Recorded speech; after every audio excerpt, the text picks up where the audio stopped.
আমাদের শরীরে এমন অনেক অঙ্গ আছে যেগুলির কাজ আমরা সকলেই জানি, কিন্তু কিছু কিছু অঙ্গ আছে সেগুলির কাজ তো দূরে থাক, সেগুলি কেন আছে প্রায় 99% লোকই জানে না। যেমন ট্রেগাস, এটি কেন থাকে, ও প্লিকা সেমিলানারিস এর কাজ কি জানেন? আর আমাদের আইব্রোর মাঝখানে জায়গাটিকে বলা হয় গ্লাবেলা। এটা কিন্তু কোনো সাধারণ জিনিস নয়, এটির সাহায্যে আমাদের শরীরে হয়ে থাকা একটি বড় ঘাটতির কথা খুব সহজে জানা যায়। কিন্তু কিভাবে জানতে হলে পুরো ভিডিওটি দেখতে থাকুন, আপনার অবশ্যই জানা দরকার। Number 1, eyebrows. আমরা তো সবাই জানি যে আইব্রো আমাদের সৌন্দর্য বৃদ্ধিতে কতটা গুরুত্বপূর্ণ, কিন্তু এটি ছাড়া আইব্রোর মেন কাজ হচ্ছে আমাদের চোখকে প্রোটেক্ট করা। আমাদের শরীরে যখন খুব ঘাম হয়, সেই ঘাম কখনো কখনো আমাদের কপাল বেয়ে চোখেতে নেমে আসে, ও চোখেতে কোনোভাবে পড়ে গেলে আমাদের চোখ জ্বালা করে, কারণ ঘামেতে প্রচুর পরিমাণে লবণ থাকে। কিন্তু আইব্রো থাকার জন্য ঘামটি ডাইরেক্ট চোখেতে আসতে পারে না,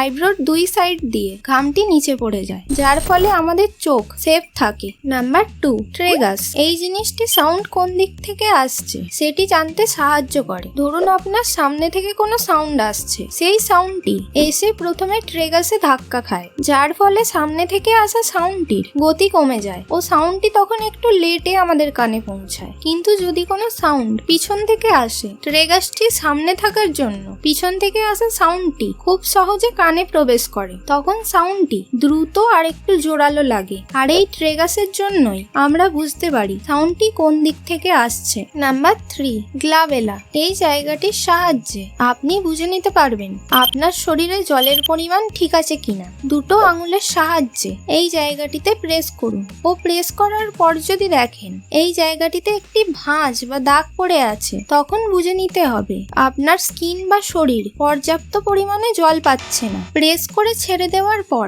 যদি কোনো ভাঁজ বা দাগ না পড়ে, তাহলে বুঝবেন আপনার শরীরে জলের পরিমাণ ঠিক আছে। নাম্বার 4, প্লিকা সেমিলানারিস। চোখের কোণের এই জায়গাটিকে বলা হয় প্লিকা সেমিলানারিস। এটার কাজ হচ্ছে যখন আমরা ঘুমিয়ে থাকি, তখন চোখের সব ময়লাকে এক জায়গায় একত্রিত করে বাইরে বের করে দেওয়া, ও এই জিনিসটিকে বলা হয় রেয়াম।